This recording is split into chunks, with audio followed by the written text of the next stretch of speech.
Well, I truly believe Coach Baroni has prepared his team no different than last year when he came in here. I knew he had a team that would compete in the OVC.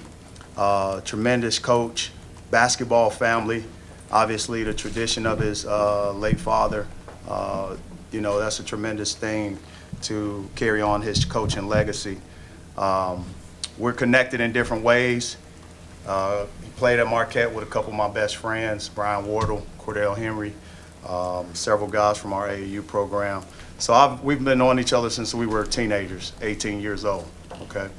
The biggest thing that I would say from this game was being able to sort of bounce back emotionally from a loss, one that I thought our guys really in their hearts wanted a result, but sometimes you got to go through lessons. And we learned a couple lessons. One lesson that I thought we got better at was execution. That was tremendous for our guys to be able to read the game, be able to execute some plays down the stretch, but also have a balanced attack. Balanced attack in the paint, but also a balanced attack, being able to shoot the three, getting to the free throw line when we could. These two up here, Sean East, to be able to come out and score 20 points, but not just 20 points, but an effective and efficient 8 for 11 from the field. 2 assists, 2 rebounds and a steal, 1 rebound and a steal. I thought he led us emotionally. He coached in the game. He coached, and when I say coached, I'll give you one example. Noah Carter wanted to run a certain play, and that was the play that he was in the right spot. So Noah thought Sean was put in the wrong spot, but Sean was trying to get Noah a three-pointer in the corner, and he was able to execute that play, and he ran where Caleb Grill or Tamar Bates was at, and Sean made the decision to invert him in the game. And you got to have guys like that confident enough to have the conversation. So who took over for Trey Gomillion? Sean East. He's the coach on the floor, and he does a good job studying the game. Nick Honor is the other guy that does a tremendous job as a coach. The birthday guy here on my left, happy birthday, kid. Thank you. We love you, you know that. He wanted me to leave him in the game. He was celebrating on that 10th rebound. I'm just happy he was hunting that rebound and he knew he had 9. But our guys did a tremendous job, balanced attack.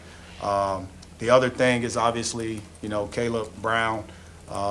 We missed him out there. He did such a great job this summer.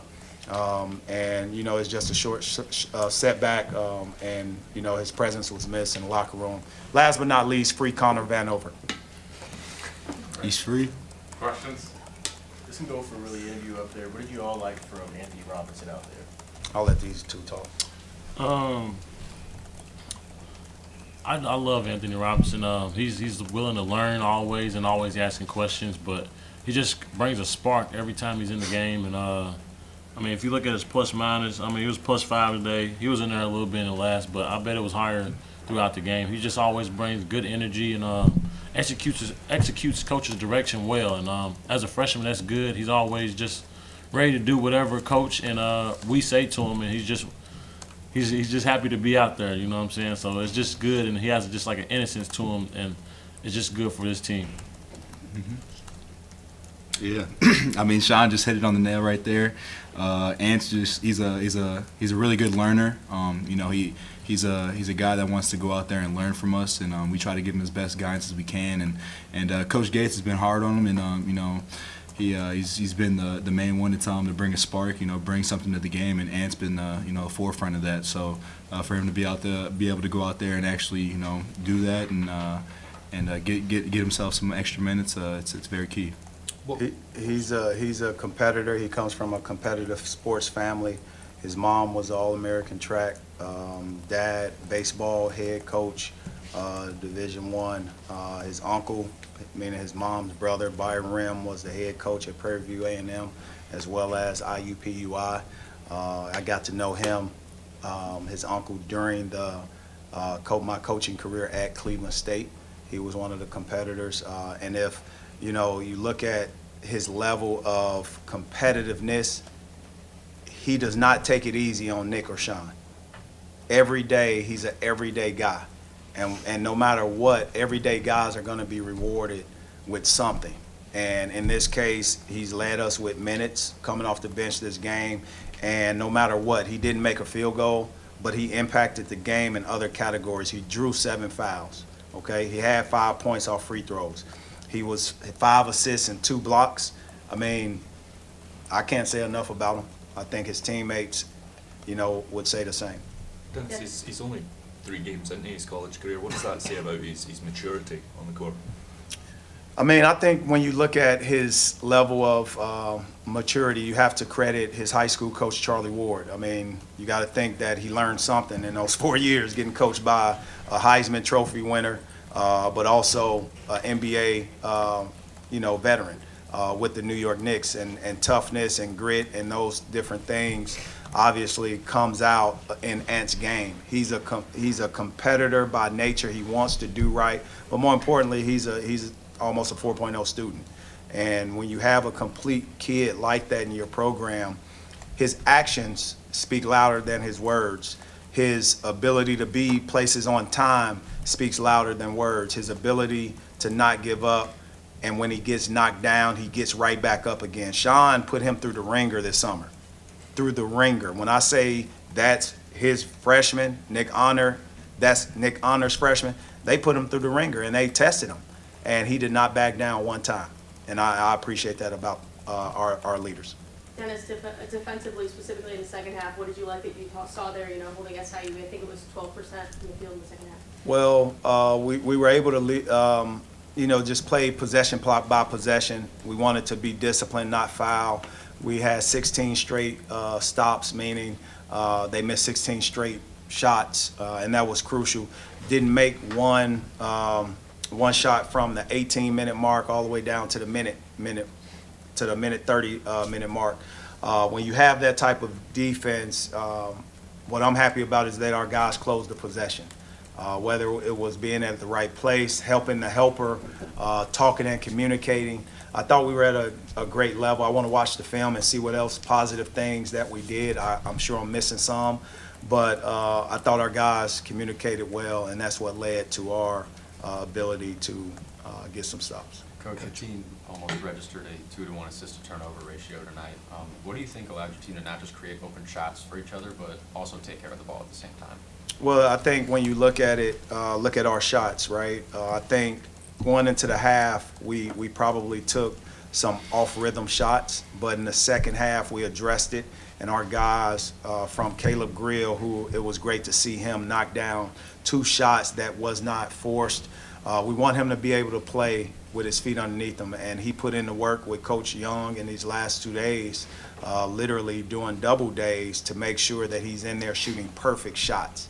We don't want him in there just shooting 300 shots. We want him to shoot some perfect shots. So I credit him. I credit our guys, the ball moving and not over-penetrating, not being able to be in a one-dimensional, one-focused on the rim way. I thought our guys moved it and they went from one side to the next. And again, we executed, and that was key. Coach, different players seem to be like different hot at different times, and it seemed like there was only one hot out a single time. Does that concern you as a coach when you think back to the game plan Memphis had where they kind of took away Sean and the game kind of crumbled? No, I think we learned some lessons from that. Sean was the first one to tell me, Coach, my bad. He felt really bad about the second half that he played, and I thought that was a reciprocation. Today was a reciprocation of what that play or that game was, his dissatisfaction in himself. He came to me before I got to him. I still got to him now, don't get me wrong, but when you have self-awareness like that, I think it helps your group, but it's also helped your connectivity. Same with Noah. These guys wanted a different result. They wanted it for the right reasons, but in the details is where we got lost at in the game plan, and we were able to see more specifically what we needed to do to get better, and that's what we wanted to do, get better today. For Sean and Noah, how are you guys feeling? It's only been 3 games, but how are you feeling at this point with some of the little bit more expanded roles that you guys are occupying this season? My bad. First off, I just want to say thank you to my Lord and Savior Jesus Christ for blessing me to be out here and blessed me to turn 23 today. Just wanted to say that. But man, it's our 3rd game. Sean and I, 5th-year guys. This isn't our first rodeo, so just being able to kind of get going into the season and kind of, you know, get a flow, you know, really understand the team. I'm very happy with what's going on. Really looking forward toward the future, and you know, looking forward to keep continuing to grow, continuing to be better, you know, continuing to learn, and you know, I'm very excited for what's you know, what's going to come.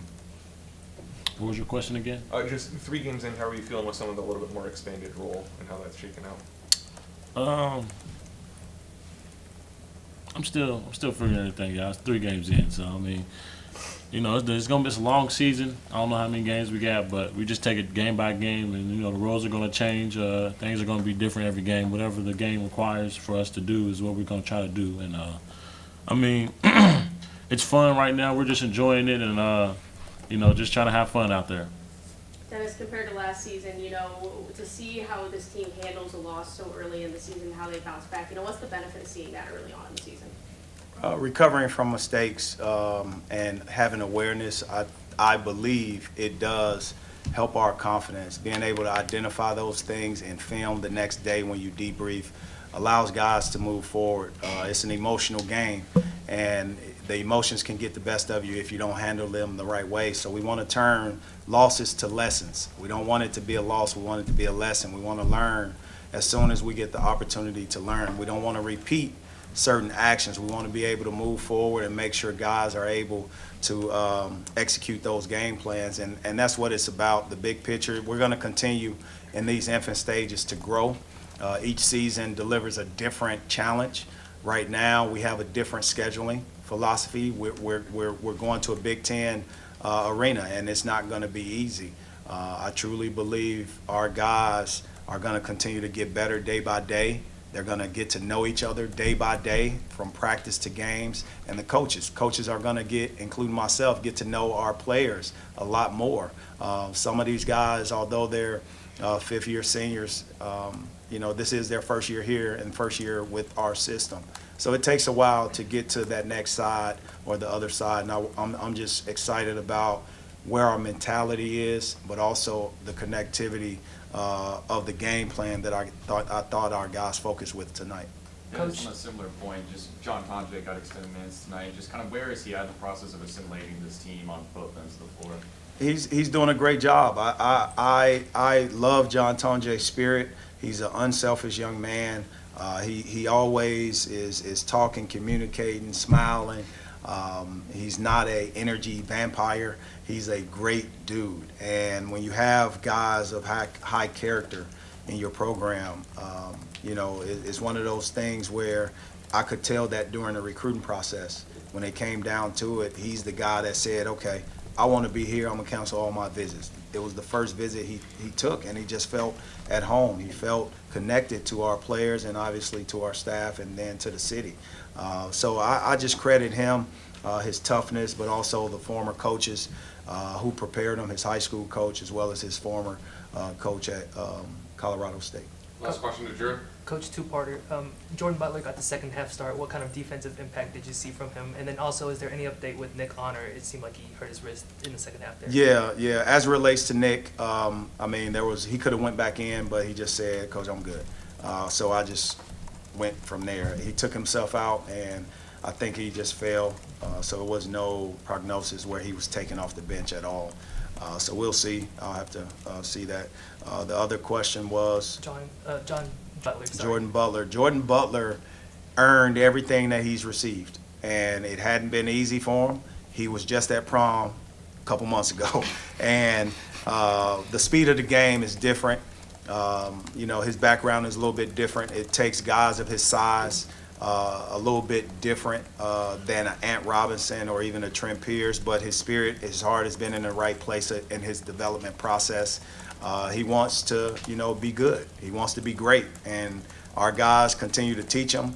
They have patience with him, and he's earned, based off of what he's done collectively, to get out there. I had an option. I could have put Jesus in. I just chose not to because of the game.